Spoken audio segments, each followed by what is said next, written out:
perumpamaan penabur yang Tuhan Yesus tekankan bicara tentang efek yang dihasilkan pada pertumbuhan bibit di dalam tanah di mana ditanamkan bibit itu. Yang Tuhan mau tekankan, hasil yang dihasilkan bibit di mana atau di tanah di mana ditaburnya. Yang mau ditekankan Tuhan Yesus, spotlightnya apa? Hasilnya. Artinya bisa nggak saya fokus akan hasil bibit, yaitu tanaman, kalau nggak pernah ada yang tabur? Tidak. Melalui perumpamaan Kristus ini, dia sebenarnya sedang bilang kepada pendengarnya. Jadi ini sebenarnya yang Tuhan Yesus mau tekankan. Jadi waktu Tuhan Yesus bilang, fokus akan buahnya di hasil benih yang ditabur di tanah. Oke, saya fokus itu. Dibilang, sebenarnya yang Tuhan Yesus bilang ini. Wah, pengen tahu nggak apa sih yang Tuhan Yesus tekankan? Yang dia bilang gini, nggak mantap bagi kamu, nggak mantap kalau kamu berdiri dan mengkritik pekerjaanku. Jadi waktu Tuhan bilang, jangan kritik pekerjaan saya, pekerjaan Tuhan Yesus, tanah, bibit, Penabur. hasil, atau penabur. Artinya kalau tanamannya nggak ada buahnya, karena saya harus fokus, kalau bilang, Tuhan nggak ada buahnya, betul? Saya fokus kan? Kalau saya bilang, ini gara-gara penabur nih, benar nggak?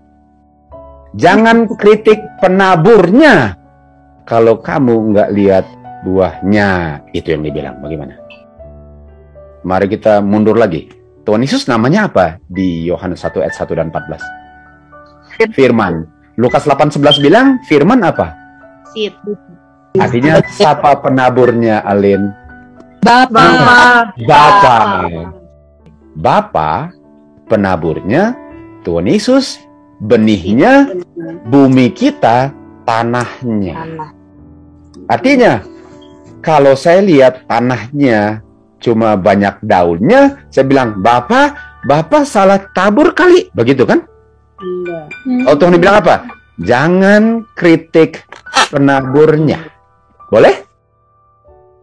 Sebenarnya Tuhan bilang nggak aman, nggak baik bagi kamu mempersalahkan penaburnya, atau kamu nggak senang karena hasilnya tidak sesuai dengan yang kamu idam-idamkan. Artinya yang kamu idamkan beda dengan hasil yang dihasilkan benih yang ditabur Bapa. Artinya, haraplah karakter Bapa keluar kalau benih karakter Bapa yang ditabur. Betul? Kenapa? Waktu keluar karakter setan, kamu bilang, kenapa begini? Well, itu yang tabur Bapa emangnya. Tidak. Ini yang dibilang. Jangan pernah mempersalahkan penaburnya karena kamu nggak suka hasilnya. Pertanyaan yang terpenting adalah, jadi ini yang saya harus fokus, jadi bagaimana kamu tanah memperlakukan bibit yang ditabur. Kalau ada persoalan, fokus di situ. Jadi salahnya penabur? Bukan. Salahnya bibitnya? Bukan. Salahnya bagaimana kamu terima bibitnya waktu ditabur dan kamu adalah tanahnya. Jadi persoalannya di Tuhan, di firman-Nya, atau sayanya. Karena yang paling penting, bagaimana kamu memperlakukan benih itu waktu kamu dengar di dalam telingamu.